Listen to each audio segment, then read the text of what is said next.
سین بنایا ہوگا۔ تو جب سے یہ نور حضرت عبداللہ کی پیشانی میں آیا تو ان کے حسن میں اضافہ ہو گیا، ان کی پاک دامنی میں اضافہ ہو گیا، ان کے تقوی میں اضافہ ہو گیا۔ تو مکہ کی ہر لڑکی کی یہ خواہش تھی کہ میرا نکاح، میری شادی عبداللہ سے ہو۔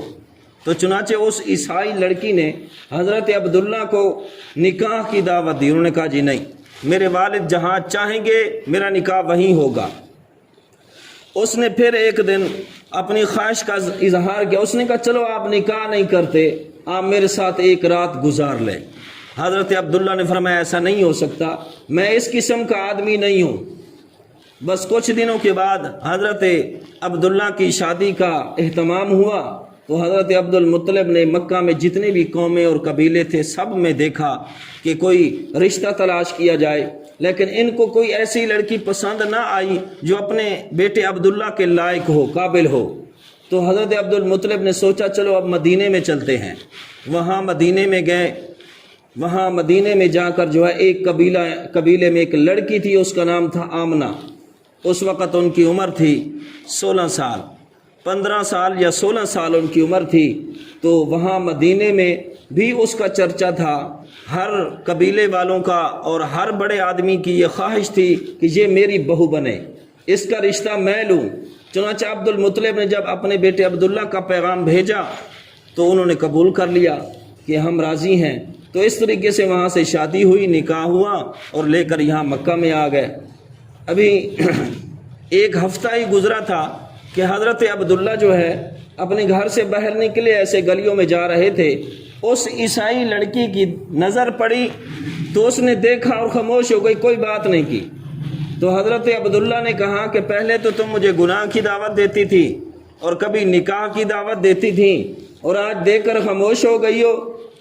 اس نے کہا بس اب وہ چیز نہیں رہی آپ میں جو میں دیکھنا چاہتی تھی، جو پہلے آپ میں تھا وہ نہیں رہا، کیونکہ اب وہ حضور کا جو نور تھا وہ سیدہ آمنہ میں منتقل ہو چکا تھا، اب حضرت عبداللہ میں وہ نہیں رہا تھا۔ تو اس طریقے سے شادی کو کچھ ہی دن ہوئے تھے کہ سیدہ آمنہ جو ہے وہ آپ علیہ الصلاۃ والسلام ان کے وطن میں تشریف لائے، اور ادھر سے مکہ سے ایک قافلہ ملک شام کی طرف جا رہا تھا۔ تو حضرت عبد المطلب نے اپنے بیٹے عبداللہ سے کہا بیٹا آپ ایسا کریں کہ قافلہ جا رہا ہے، آپ بھی اس قافلے کے ساتھ چلے جاؤ، آپ کے اخراجات بڑھ گئے ہیں، آپ کی شادی ہو گئی ہے تو آپ کو پیسوں کی ضرورت ہے، تو چلو آپ اس قافلے کے ساتھ چلے جاؤ، کوئی تجارت کر کے آؤ گے۔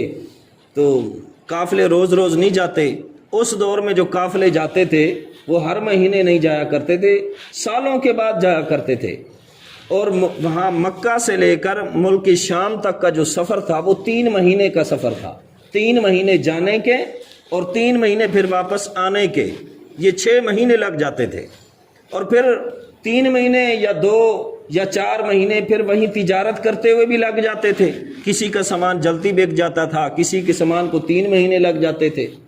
جیسے ہمارے ہاں یہ پٹھان آتے ہیں پشاور سے، کوئٹے سے، یہاں ادھار پر دے جاتے ہیں اور 6 مہینے کے بعد آتے ہیں پھر لینے کے لیے، تو وہ ایسا ہی کوئی سلسلہ تھا کہ وہ 3 مہینے کا سفر کر کے جاتے، پھر 3 مہینے ان کو پھر وہیں لگ جاتے تھے۔ اب حضرت عبداللہ سوچنے لگے کہ ابھی تازہ میری شادی ہوئی ہے، تو جب تازہ شادی ہوئی ہے تو میاں بیوی ایک دوسرے سے جدا نہیں ہونا چاہتے، بیوی بھی نہیں چاہتی کہ میرا خاوند کہیں جائے اور خاوند بھی نہیں چاہتا کہ میں بیوی سے دور ہو جاؤں۔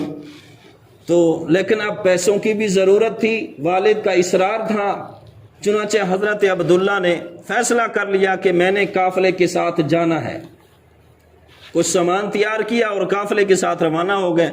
تو جانے سے پہلے سیرت کی کتابوں میں لکھا ہے سیدہ آمنہ سلمہ کے پاس حضرت عبداللہ نے کہا کہ آمنہ دل تو نہیں کرتا میرا جانے کو، لیکن میں جا رہا ہوں، اور یہ آپ کے پیٹ میں جو بچہ ہے میں جب آؤں گا تو اس کے لیے کھلونے بھی لے کر آؤں گا، اور میں چاہتا ہوں کہ جب میں ملک شام سے تجارت کر کے واپس آؤں میں دروازے پہ دستک دوں تو دروازہ تم نے کھولنا ہے۔ بس ایک محبت کا اظہار کیا تاکہ ان کے دل کو تسلی ہو جائے۔ تو بس یہ کہا اور قافلے کے ساتھ چلے گئے، جب واپس آ رہے تھے ملک شام سے تجارت کر کے تو راستے میں حضرت عبداللہ کی طبیعت خراب ہو گئی، بہت بیمار ہو گئے، بخار ہو گئے اور ہڈیوں کا ڈھانچہ بن گئے۔ تو ملک شام سے آتے ہوئے مکہ کی طرف واپس مدینہ منورہ راستے میں پڑتا تھا۔ جب قافلہ مدینے میں پہنچا تو ان کے سسرال والوں نے دیکھا کہ ان کی طبیعت بہت خراب ہے، تو انہوں نے پھر حضرت عبداللہ سے کہا کہ آپ یہیں ٹھہر جائیں، ہم آپ کا علاج معالجہ کرتے ہیں، آپ جب ٹھیک ہوں گے تو ہم آپ کو پھر پہنچا کر آئیں گے، آپ دوبارہ چلے جانا، قافلے کو جانے دیں۔ تو پھر ایسا ہی ہوا، حضرت عبداللہ وہیں اپنے سسرال میں ٹھہر گئے اور قافلہ مکے میں پہنچا۔ صبح کے وقت قافلہ پہنچ گیا، وہاں مکے کے اندر ایک ہلچل تھی، ہر گھر میں خوشیاں تھیں، عورتوں نے بچوں کو نہلایا ہوا ہے، نئے کپڑے پہنائے ہوئے ہیں اور گھروں میں اچھے کھانے بنائے ہوئے ہیں کہ ہمارے خاوند جو ہے اتنے لمبے سفر سے واپس آ رہے ہیں، تو ان کے لیے انہوں نے اچھے اچھے کھانے بنائے ہوئے تھے، ہر گھر میں خوشی کا سما تھا۔ تو حضرت عبداللہ کے گھر میں بھی خوشی کا سما تھا۔